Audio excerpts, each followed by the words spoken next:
Hey everybody, welcome to another new mini blog. সকালে breakfast করে তারপর বেরিয়েছিলাম। ভাইয়ের ডক্টর একটা অ্যাপয়েন্টমেন্ট ছিল, তো ওর জন্য সেদিনকে সকালে ওরা এসেছিল। ডক্টর দেখে আমাদের বাড়ি ফিরতে ফিরতে তো প্রায় ওই 2:30 মতন বেজে গিয়েছিল। আর আমি তো বাড়ি আসার জন্য প্রচুর এক্সাইটেড ছিলাম, কারণ দিদি এসেছে।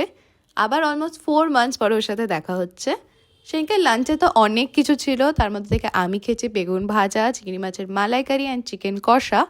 তারপর সন্ধ্যেবেলা মা বানাচ্ছিল পাটি সাপড়া, আর আমরা এদিকে ভাইয়ের সাথে খেলছিলাম। দেন তারপর মা মামিরা বাড়ি চলে গেল, আর সবাই ওকে রেখেই গাড়িতে উঠে গেছিলো। তো ভাই ভাবছিল যে ওকে কেউ নিয়ে যাবে না, কান্নাকাটি শুরু করে দিয়েছিল প্রথমে। তারপর দিদিকে নিয়ে গিয়েছিলাম আমাদের বাড়ির সামনে একটা নতুন জগন্নাথ দেবের মন্দির হয়েছে ওখানে। তারপর গিয়েছিলাম মেলায়, অ্যান্ড দিদিদের এবার একটা লম্বা লিস্ট নিয়ে এসেছিলো যে কী কী খাবে এসে।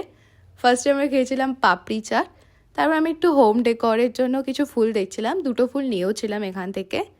দেন এবার মেলাতে ফর দ্য ফার্স্ট টাইম আমি রাইডে চড়লাম, উঠেছিলাম ব্রেক ডান্সে। দিদির প্রচুর ইচ্ছে করছিল তাই উঠেছিলাম, আমার খুব একটা ইচ্ছে ছিল না। তারপর আমরা যে ফার্স্ট টাইম খেয়েছি এই চিকেন চিজ পপ, বেশ ইউনিক জিনিসটা, আমি তো ফার্স্ট টাইমে খেলাম আর বেশ ভালোই লেগেছে খেতে। তারপর বাড়ি আসার সময় নবদ্বীপের ক্ষীর দই, হারমাইনের একটা ফিগারিন আর গজা কিনে আমরা বাড়ি চলে আসি। বাড়িতে এসে ডিনারে খেয়েছি ভাত অ্যান্ড চিকেন কষা।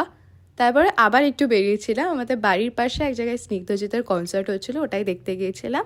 তো that's it for this mini blog. দেখা হবে নেক্সট মিনি ব্লগে খুব শিগগিরই। টাটা।